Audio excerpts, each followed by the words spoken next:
PDIP klaim elektabilitas Ganjar skyrocketing usai diumumkan jadi Capres 2024.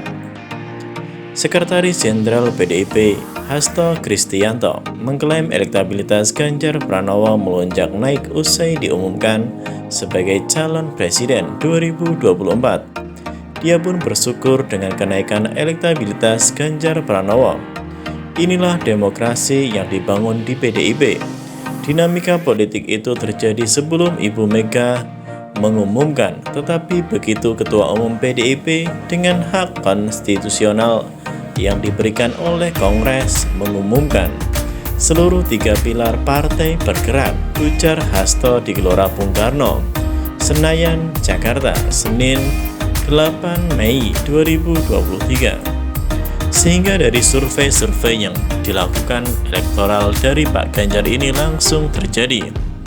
Skyrocketing langsung melonjak tinggi, lanjut Hasto.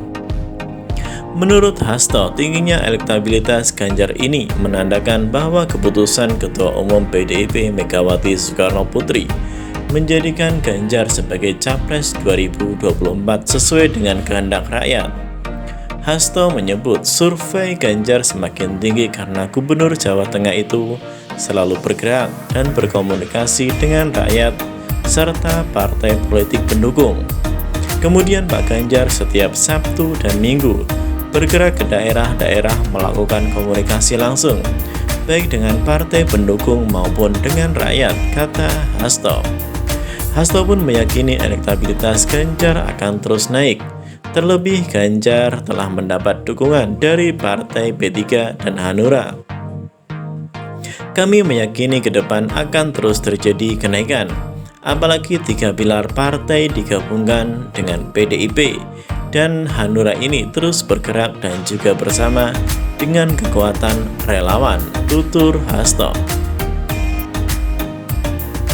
Lembaga Saiful Mujani Research dan Consulting (SMRC) kembali melakukan survei terhadap elektabilitas para calon presiden pada pemilu 2024.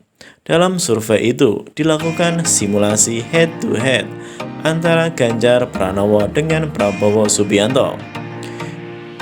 Direktur Riset SMRC, Denny Irvani mengatakan dalam situasi head-to-head ini Prabowo terlihat cenderung unggul dan atas Ganjar pada Maret sampai April 2023. Namun, memasuki Mei pasca deklarasi Ganjar oleh PDIP, Ganjar mulai mengimbangi Prabowo.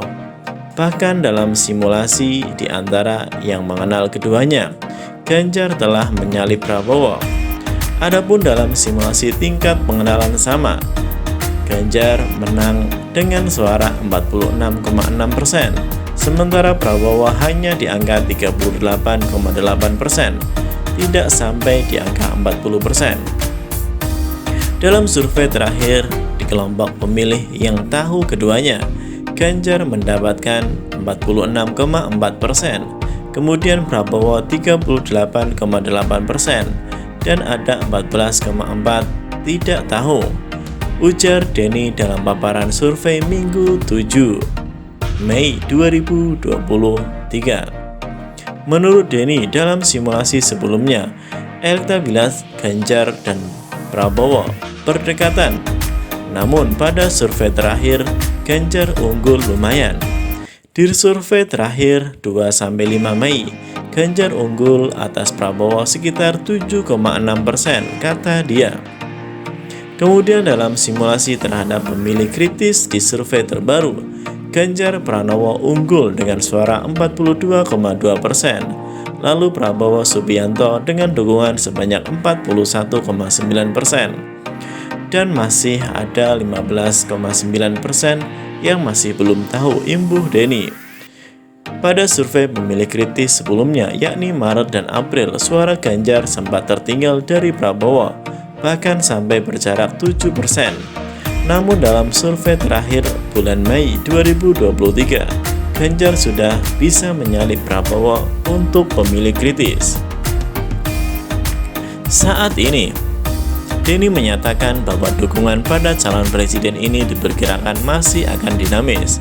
karena sejauh ini masih ada perbedaan tingkat pengenalan publik terhadap bakal calon presiden. Saat ini, Prabowo sudah dikenal oleh 94% atau hampir semua pemilih, sementara Ganjar baru dikenal 85%. Pada hari H, dapat diasumsikan bahwa hampir semua pemilih akan tahu kedua tokoh tersebut. Jelas Denny. Dengan teknik RDD, sampel sebanyak 925 responden dipilih melalui proses pembangkitan nomor telepon secara aksak, validasi, dan screening. Margin of error survei diberikan 3,3% pada tingkat kepercayaan 95%. Asumsi simple random sampling. Wawancara dengan responden dilakukan lewat telepon oleh pewawancara yang telah dilatih.